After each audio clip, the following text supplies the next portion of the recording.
Yes, kicking us off in the news, Afterpay has announced it will introduce a spending cap for users, so you can't spend as much as you'd like to on the buy now, pay later service. Yeah, that's a good thing. It's a bit ironic because we were talking about it yesterday and how I found out Foodland does Afterpay and I've been blowing the budget a little bit. So it's interesting that over a night they've come out with this new legislation. Yeah, strange coincidence there. But no, that'll be good for people that get looped into big spending. And over in local news, a popular dessert chain has announced its closure. Lucamatis in Hyde Park is closing its doors. Yeah, right. So obviously, hugely popular dessert place. It's been around for about 7 years. They've come out with a testimony to say they've had their highs, their lows, and they've loved being there, but it's time to move on. But they still will be operating out of a food truck, so you'll see them around here and there. Oh, that's good. And another list for the best restaurants in 2024 got named by TripAdvisor. Okay. So we got the top 10 in Australia here. Number 1 was EXP in New South Wales. So this is kind of stuff from the Hunter Valley region, a bunch of wines, stuff like that modern Australian kind of cuisine. Yeah. Anything from South Australia? So number 7 was the only South Australian spot we had on the list. Number 7th restaurant in Australia was the Lane Vineyard in South Australia. There you go. All right, smashed have to go check it out. Number 7. Have a crack. Number 7's not bad. It's great stuff. Callum, we're travelling back to Sydney for this story because they're doing muck-up days a little bit differently at the moment. For a while now, I think everyone knows schools have banned the popular day due to some people taking it too far. We didn't have a muck-up day, for example. I know we kind of did, but it was very watered down. Literally, that we could only use water balloons, and all the stuff in the heyday of muck-up days was just banned. We weren't even allowed water balloons. We had to sneak them in. I got all of mine taken at recess. I remember that. I got my water balloons confiscated, but before I did that, I remember I beaned a couple of kids and some teachers with them. I ended up getting a detention, but I was like, worth it. Yeah, but it is compared to what you hear about those old stories. And back when we were, year 7, 12 years old and stuff, you'd see some pretty crazy things at the muck-up days. Yeah, absolutely. But not for much longer, because over in Sydney, they've thrown the pranks in the bin for a very wholesome senior sunrise. So basically what they do is they just before they graduate, they'll all go down to the beach, watch the sunrise, go for a swim, tell stories. God. Just have a so boring. It's wholesome, mate. It's wholesome. It's nice. It's different. They can't have the muck-up day. People keep trying to push it for the muck-up day, but they're not coming back. And these Sydney students have accepted that fact. And they are doing the senior sunrise, which a few schools have actually gotten on the trend for doing over in Sydney. Can you imagine there's a teacher just watching the sunrise and you're just in this qualm in your head of, do I ping the water balloon at him that I brought into this morning? Surely there's one rowdy kid that's still trying to keep it alive. Well, I mean, since it's Wine Back Wednesday, let's go back to when you were allowed muck-up days. What happened on your muck-up day, Adelaide? 0428 927 927. That's it. No relaxed sunrise walks or anything like that. What were the rowdy things that happened? Let's go back in the day, the 90s, the early 2000s. What happened at your muck-up day that was so crazy you want to tell us again? We want to hear some of the best pranks, even the pranks that happened years before you, the things that were just written into legend. The urban legends. Do you remember the one at our school that apparently someone brought a cow in and put it on the stairs? Because apparently cows can't go downstairs. Just stayed in the school for a little bit there. They had to get it airlifted out. Rumour has it. I don't know how much truth there is to that story. Yeah, got this one come through here. Our muck-up day was cancelled because the year before, the year 12s brought in a sheep and put it on the school roof to let it run amok. Oh my God. So why the animals really got a spin, hey, putting them in the school? Like we said before, we had an urban legend at our school, CBC, back in the day, that there was a cow there on one of the muck-up days. Yeah, on the sports field, so it couldn't come down the stairs. But who's getting the cow up there? And when? Where are they finding these animals? Is it just one of the students has a farm and they volunteer? I'll do it. I'll bring my pet cow. Yeah, unless it's like Airbray where they have the animals on site. Yeah, it would make more sense. Yeah, got another text coming through here. I definitely remember hearing about the cow on top of the roof. Yes. On the top of the floor at Heathfield High School. Maybe it's just a legend. Right, okay, so multiple schools getting around the cow prank. Yeah, or it's just, like we said, an urban legend that every school tries to adopt. We have this one here. We had Muck-Up Day in 1999. The school had water pistols, barbecue, and water balloons. Even supplied eggs. We egged schools and kids at bus stops and was allowed to. Just a terrible day to be around. Be one of the youngest students during Muck Up Day. You're just public enemy number one. Oh, you really are. God, imagine just being at the bus stop and getting egged. That would be awful. Suck. Especially if it's the start of the day. Yeah. I'd go home. Call it a day. Call there. it a day. I don't think the teachers would complain. Yeah. Got another one here from Joe. Muck Up Day at Ross Trevor. We had a teacher named Mr. Cheeseman. So we unwrapped a bunch of single sliced cheese and cut out the letters from it to spell cheese something and stuck then down the side of his car. Yeah, I mean... Bit of profanity there, we can't say. Mr. Cheeseman, you are, like we said, public enemy number one with a name like that. Shout especially out to Mr. Cheeseman. On Muck Up Day. This one here, mate of mine worked at Macca's and we filled up super soaker water guns with pickle juice from that Macca's. Then we went to all the bus stops. Once again, the bus stops getting a spray where the kids from the school were soaked and we soaked them in pickle juice. Yeah, right. What would you rather, an egging or a pickle juice spray? Probably the egg. This text here, we want to know what happened on your Muck Up Day. Got this text. 1 year at our school Muck Up Day, all the students collected everyone's gnomes in the residential area and lined them up on top of the school hall roof. Good stuff, on the tamer side, but it gets the message across that someone's tampering with the decorations. Imagine just looking up at the school roof and seeing a bunch of gnomes lined up. You'd be like, how the hell? How did they do did that? They get Have there? they come to life like Toy Story? What the hell? This one here, back in the early 90s, someone kept a dead fish in an esky for weeks. Oh. Then broke into the office, opened the lid and left it for the teachers to find. It was a stinker. Oh, that's just cruel. Dead fish gag, great stuff. That's so cruel. Another one here. This one's great. Wrapped up the groundskeeper's shed in shrink wrap. Yep, good one. Pissing off groundskeeper Willie there. That would be so upsetting. How's this one here? Put our teacher's car up on Gumtree with her number from Josh. So that's like a modern one where it surely happened a few years ago. Muck Up Day was cancelled at that point. Bringing technology into it. Hey, great one. She would have been, getting buzzed all the time. How about this one? This person wants to stay anonymous, Callum. Yes. But they've said, my Muck Up Day was canned when the school was evacuated due to a fire threat. You see, allegedly, I set up what I thought were small smoke bombs in all toilet blocks set to timers made in class. Wow. Turns out I understand their size. To this day, no one was ever directly punished, but my downfall was using the timers made in electronics class, and at the time, there was only one person in that class. So, in the end, no one admitted to it, and we all got suspended, but it was worth it. Yeah, that's your little blunder there. Just forgetting who's actually in the class. Tom, we love a good scientific discovery on the show, and we especially like the silly ones that make us laugh. Yes, men of science. Yeah, exactly right. It makes us feel smart. This one is about hands. Hands. So there's been a new study to come out pretty much saying that you can detect whether someone is male or female just by the odor of their hands. What? And there's a little bit more to it, I guess. There's different scientific study and using chemicals and things like that. But at the crux of it, really, you can tell a man or a woman by the odor of their hands if you were to give it a sniff and you have a great nose. It just smells like a hand. It checks out. I'm still a man. And my hands still smell the same. These scientists are onto good stuff. But yeah, there's one like aspect of it though that is really appealing, and they're saying that the police kind of network and the police system really want to start implementing this. No, well, surely cops sniffing hands. Well, surely they're going for the more scientific route and using the chemical swabs and stuff. They're not just getting people in a line. Yeah, you get pulled over. Hands, please. Yeah, what? Yep, you're good to go. Dating, Yep. already pretty hard, right? That's Sure. hard enough. So it doesn't help when we read these horror stories of dates gone just so wrong. You don't hear of any of the good dates. Why would a news Why would company be like, the news. Julie, 25 years old, had a great time.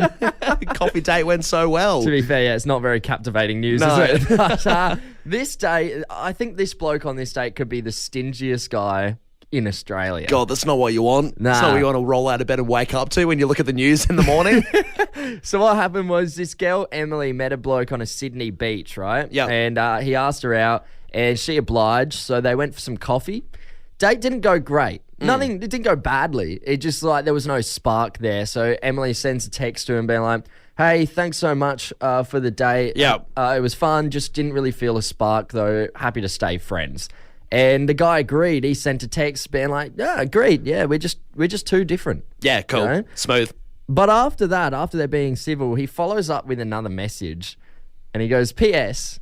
Your coffee was $6. Oh, really? Here's my pay ID. Wow. Are you kidding? That's unreal. Who does that? $6. $6. You know They're what? bickering over $6. It's made news over $6. It's crazy, isn't it? Because I guess like the big argument, who pays for the bill, who splits the bill, but usually you're tussling over a restaurant check that's a decent amount of money. $6. It's $6. Let it go, man. She's like, I've never been on a date where I've been asked for a refund before. And then he replies being like, it says a lot about you gatekeeping such a small amount of money. It's not a good look for you. God, yeah.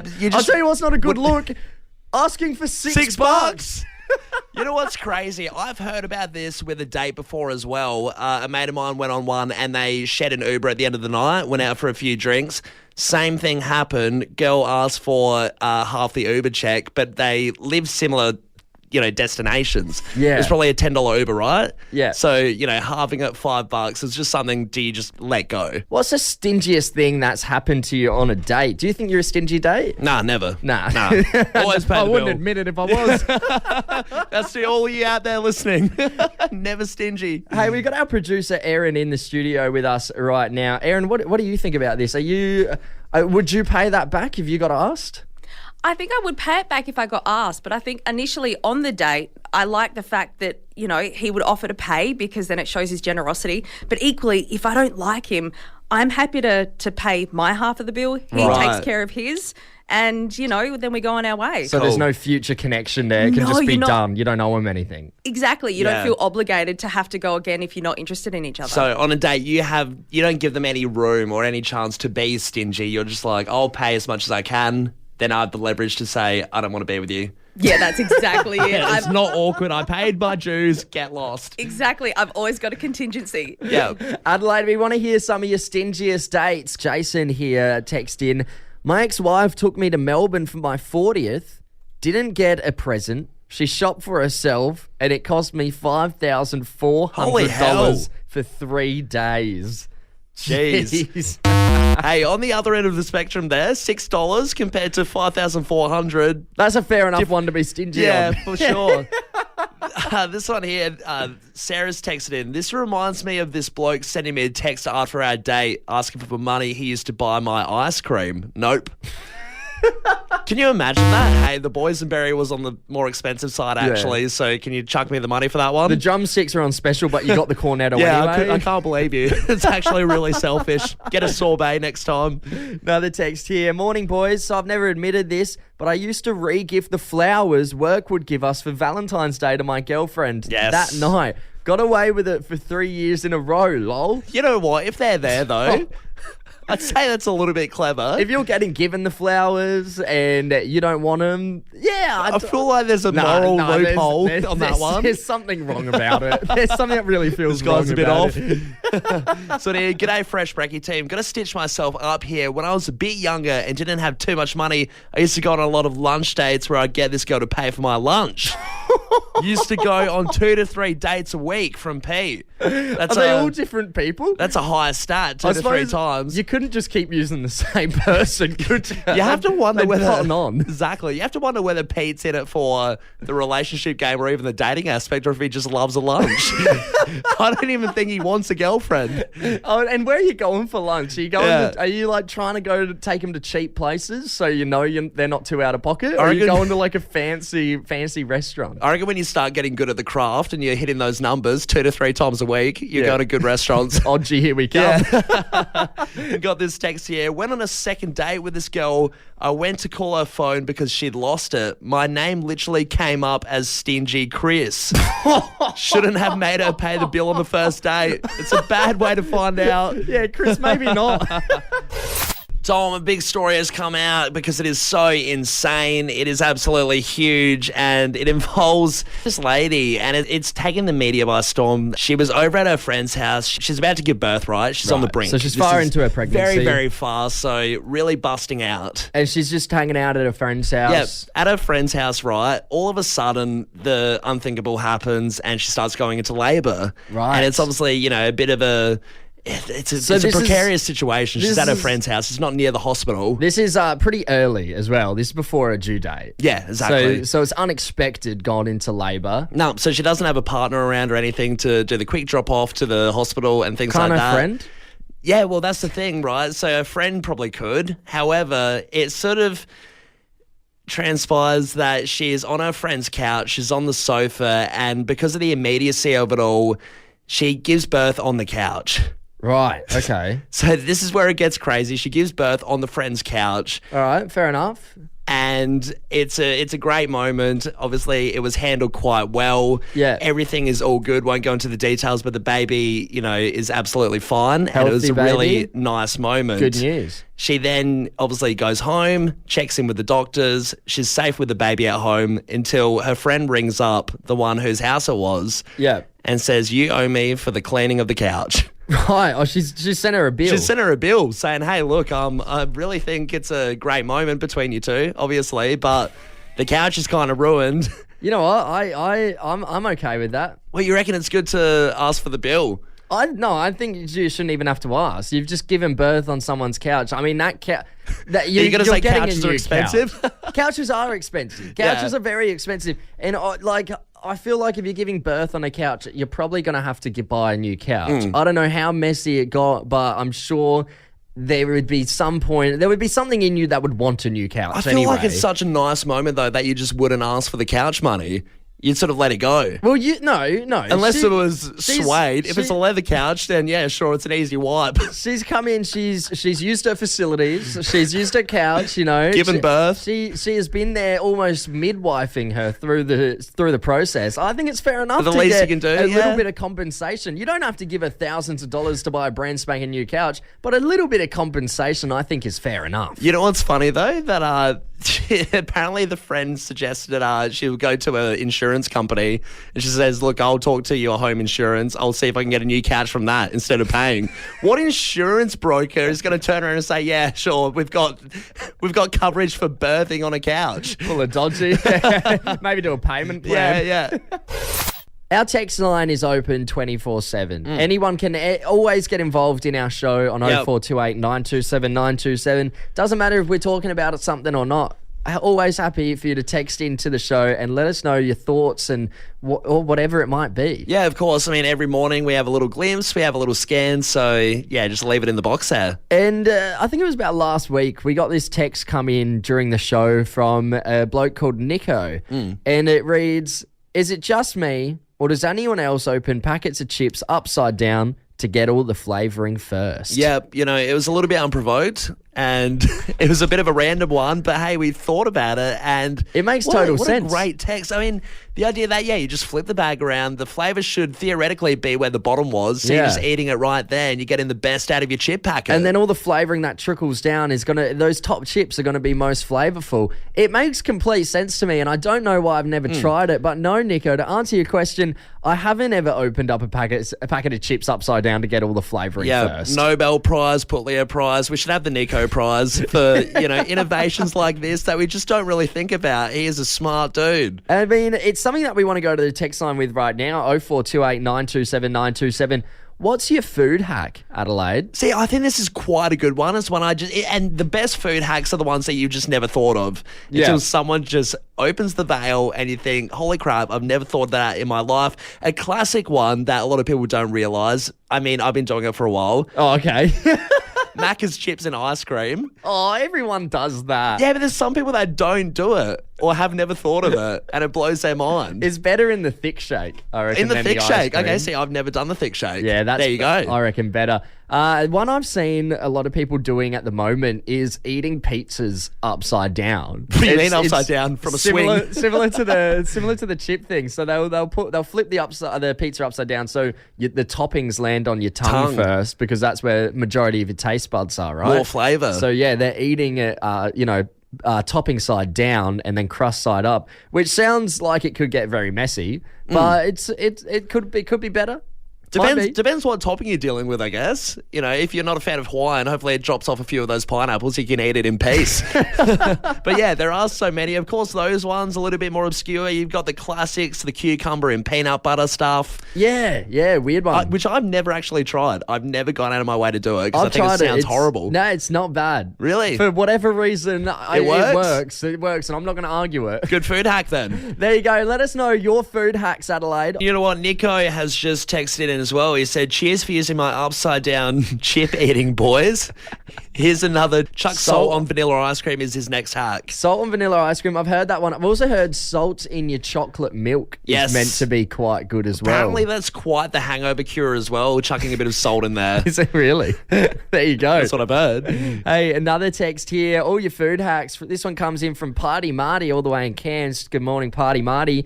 2-minute noodle sandwiches. I'm a firm believer in the noodle sangers. Yeah, that's a great one. Just noodle in one piece of bread, you fold it over. Oh, exactly right. I had one 2 nights ago. Yeah, chicken noodles goes hard. This one here, when making fairy bread, instead of sprinkling the sprinkles onto the bread, I put the sprinkles on a big plate, then press the bread down onto the sprinkles. Heaps less mess. That is very smart. But how many times can you say sprinkles in a minute? Yeah. I wonder who's eating fairy bread as well in their adult years on the regular. They probably have kids, mate. Surely. Yeah. You'd think so, right? Yeah. Yes. It's not an adult That's dessert. What I would think. That is exactly what I'm thinking. Got another text here. With a Big Mac, I eat the bottom first and then eat the top part. That way I can eat it without a mess, from Maria. Now, Maria, this one confuses us a little bit. We were discussing off air because you've said I eat the bottom of a Big Mac first, then the top part. Does that mean you're taking, content, like you're halving it and you're eating the bottom bread with a bit and then the top bread with a bit? So you've got the bottom bun, the top bun, and then a middle bun, and then fillings in between each. So I don't understand.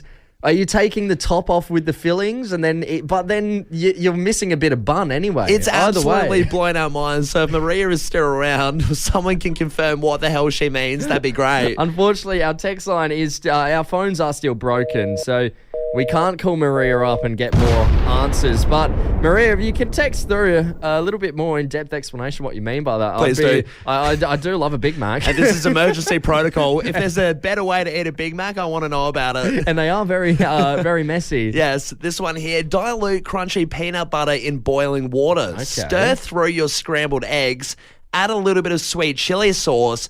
It's sweet, salty, and full of protein. Also, perfect for a hangover. There you go. I'll try it. Eggs, peanut butter, and chili. Sweet chili. Sweet chili. Could go right. Yeah. Look, it's an absurd one, but a lot of these food hacks do sound crazy, like the Big Mac, until you do it, and it's great. Peanut butter is one of those things that is in a lot of food hacks, but it always makes me think peanut butter is such a strong and, I guess, sticky substance. It's controversial. It's a controversial ingredient, but let's try it.